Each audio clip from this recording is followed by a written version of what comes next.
What's good, guys?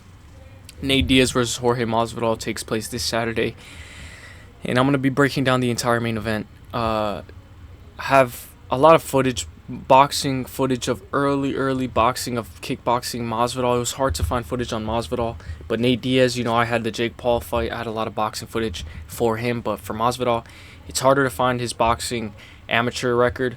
But I got a couple of clips, so we'll see. It takes place this Saturday, July 6th. Daniel Jacobs takes on Shane Mosley Jr. in the super middleweight bout on the undercard. Fire card. Awesome that UFC is allowing them to do this, and let's get into it. Right here, Jorge Masvidal's boxing kickboxing record. I was curiously looking for some old matchups on Jorge's wiki and found this. Boxing 17-5, 6 wins via KO. Kickboxing 31-0, 29 wins via KO. Supposedly, and then MMA 32-11, 13 KOs, 2 subs, and 17 decisions. But I cannot find a single source that supports his boxing kickboxing record. His bio only mentions him winning his debut kickboxing match, then going on to compete in MMA. And Boxing REC only has one of his fights recorded, so is this record pretty much bullshit? And one of the guys says if he was 31-0 with a 29 KO, he would be a known kickboxer, and he ain't. So it's very hard to find a little bit of kickboxing footage on Jorge Masvidal, but we were able to find some. So right here, John Morgan. Shout out to John Morgan. We could put a little bit of volume. This is May 24th, 2003. So I was literally like a baby at this time. Masvidal shows his kickboxing, and keep in mind this is kickboxing, but I can still use these clips because he doesn't use his feet. His striking exchanges. I mean, he uses a kick right there, but his striking exchanges is what we can learn. We can see and analyze to see how he sets up against Nate Diaz. Right there, he finishes his opponent, but he sets it up with a leg kick. So this is going to be very interesting because there's no leg kicks in here. If you notice with Jorge Masvidal, when he finishes his opponent, he leans with all of his energy into the punches. Look, he pushes his whole body ends up being forward and his feet are still behind. So right here, pushes his whole entire body and is able to finish the guy, and he knows that guy's done. Right there, that was one of the only kickboxing footage that I was able to find on Jorge Masvidal. But we also have this where it's him against Darren Till, and I know it's MMA, but we can still see these little habits that he has, which is, he goes for a takedown, but the takedown is just to set up his left. And right there, look, like these little, like the way he leans in just to land he feints with the overhand right just to hit a cheeky left, and his whole body's going into it. And Darren Till's like, what? Bro, this fight was amazing, bro. This was so fun just to watch tape on this, because obviously the body kicks is what sets up Masvidal's striking. But if you just take away the boxing, if you just look at the boxing itself, it's phenomenal, bro. Because this was striker versus striker. He ends up getting a takedown, but it is a majority striking match. And this thing like where Till was so defensively, he's not defensive. He's not good defensive. He's trying to land his left. Masvidal leans to the back. Overhand right that gets through. And pay attention to this overhand right, because it always follows up with a left. You see? And obviously that's obvious because you only have two hands, but his overhand right always follows up with a cheeky left hook. And that cheeky left hook is what led to Darren Till's own demise. He got caught a little bit, but he didn't realize. That's actually what caught him too. The left hook.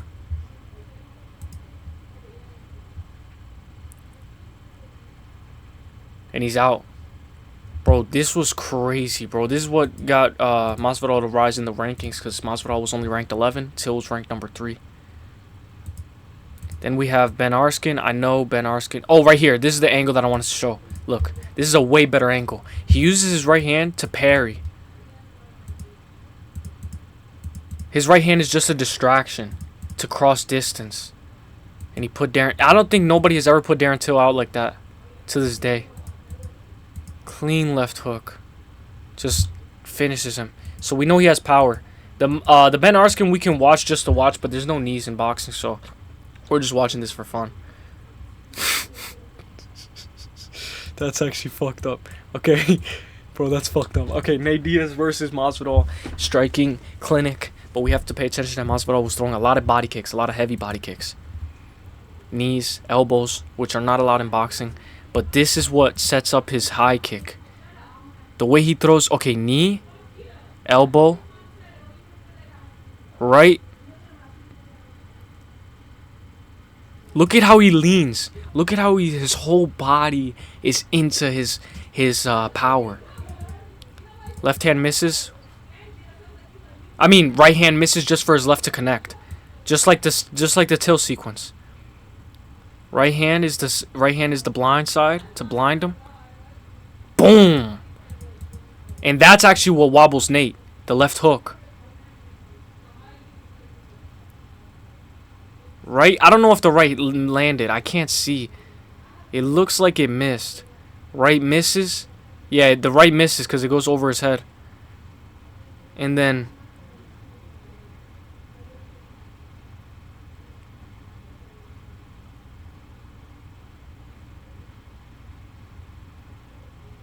he throws the right twice. Look, if you pay attention, he throws the right twice. And then he gets his left hook in. Right about there. And he wobbles Diaz.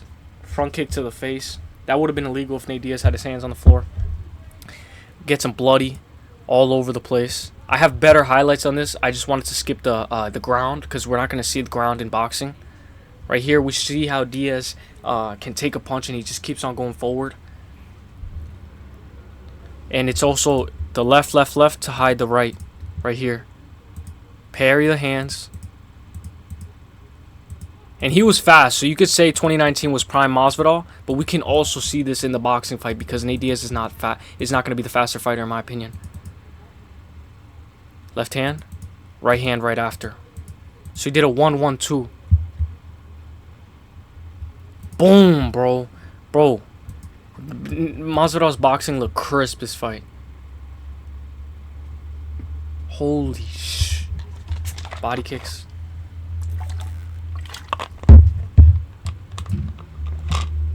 And then we're going to go into the next clip. Kenny, he posts this. It's just highlights, but in a brighter version.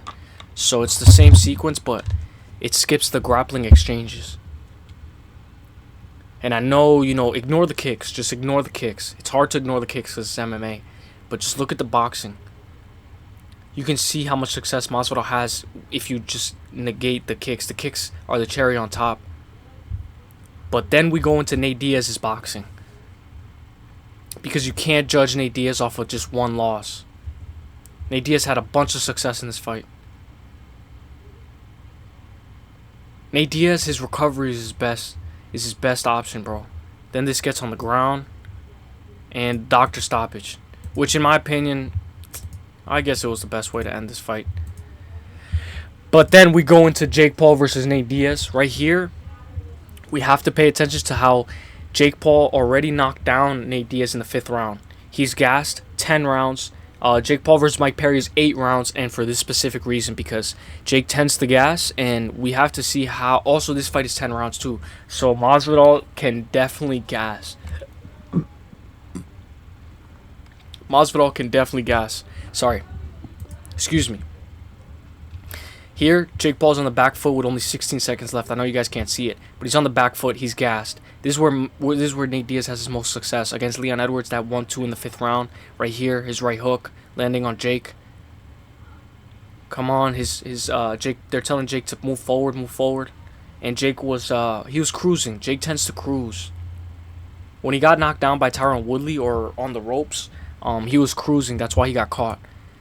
So Jake Paul tends to cruise. He's teeing off. But this is where Nate Diaz has his most success, in round 10. This is perfect tape, bro. Because he does the little patty hands, but it counts as strikes.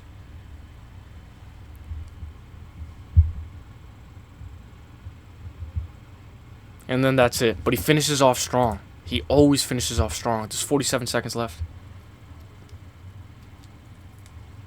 Right there, Jake was able to get a good jab.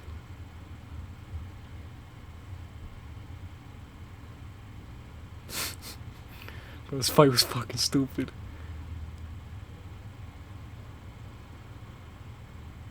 Bro, I wish Mike Perry versus Jake was 10 rounds. Because look at how gassed Jake looks, bro. Jake looks terrible. And then he gets into a guillotine. He can do whatever he wants with him because it's 10 rounds. He's gassed. Nate Diaz had a bunch of success. Look, see that left hand? And I know sometimes you can't see because my camera's in the way. But it's because I'm zoomed in order to avoid copyright. And that's it. That's all fight. Right here we have how Nate Diaz got... He struggles early. Nate Diaz struggles early. So here's how he got dropped by Jake Paul. Here's his right hand. Okay, right hand goes through. Oh, wait, this is where he's taunting. This is where he's taunting. Sorry about that, guys. He's taunting. He's showboating. But this also leads to him getting knocked down. But this is a better angle. This is a way better angle of the fight. Jake Paul's uppercuts and left hook were landing, and that's one of Masvidal's best combinations. Uppercuts, left hook, and then end with the right. Diaz just takes it on. Let's go, let's go, let's go. Gets him in a guillotine. It's just it's the end of the 10th round where Nate Diaz had his most success. Right here is where he gets dropped in the 5th round because of his lazy head movement. It was a left hook. It was a left hook that got him. But as he was going in, he tried to duck his head to throw his left hand. But just on the temple, it gets him. Rocks him. But his recovery is there. Just the way that he fell was like almost like, oh my god, is he done? Here's in fast time. Right? I mean left. It's a left hook. Nate Diaz is open to the left hook is what I was trying to say.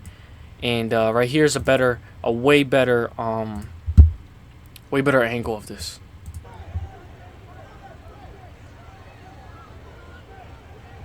See, Jake Paul, this is why this is a better angle. Because Jake Paul lures him into... This is something that Masvidal can do with his body too.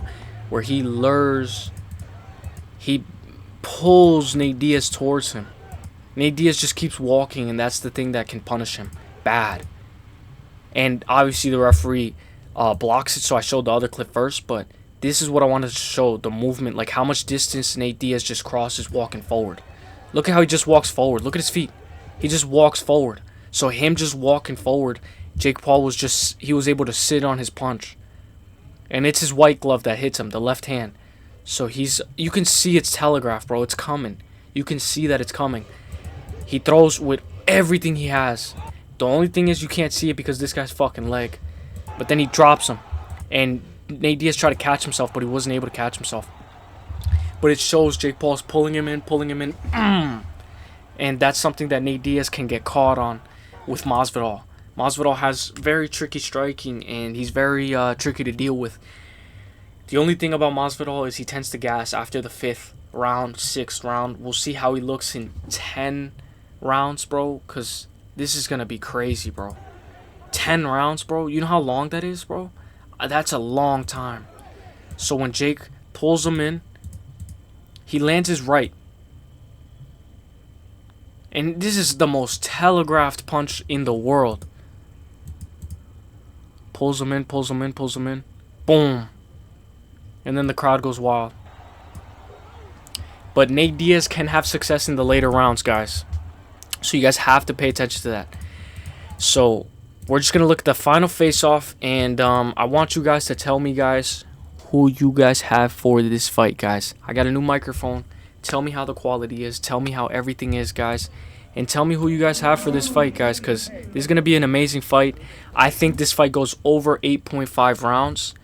And I think you can find a line where fight goes the distance is plus money. I'm not sure yet because the odds, it's Wednesday, so we have to see. But this is going to be a fun fight. I have that this fight goes the distance, and I have Jorge Masvidal to win this fight by unanimous decision. And I think he's gonna lose like the later rounds after he gets gassed. But I think it's not gonna be enough for Nate Diaz. It's gonna look just like the Jake Paul fight, in my opinion. And I think Diaz is gonna have a lot of success, and we're gonna want to see Diaz box again, because Diaz is always a fun fight. He's always entertainment, and he always brings the most eyes to his fight. So I'm glad that the UFC is allowing this to happen, and I'm happy. I'm happy that I get to see Jorge Masvidal versus Nate Diaz, bro. 2. Let me know who you guys got, guys. Let me know who you guys got.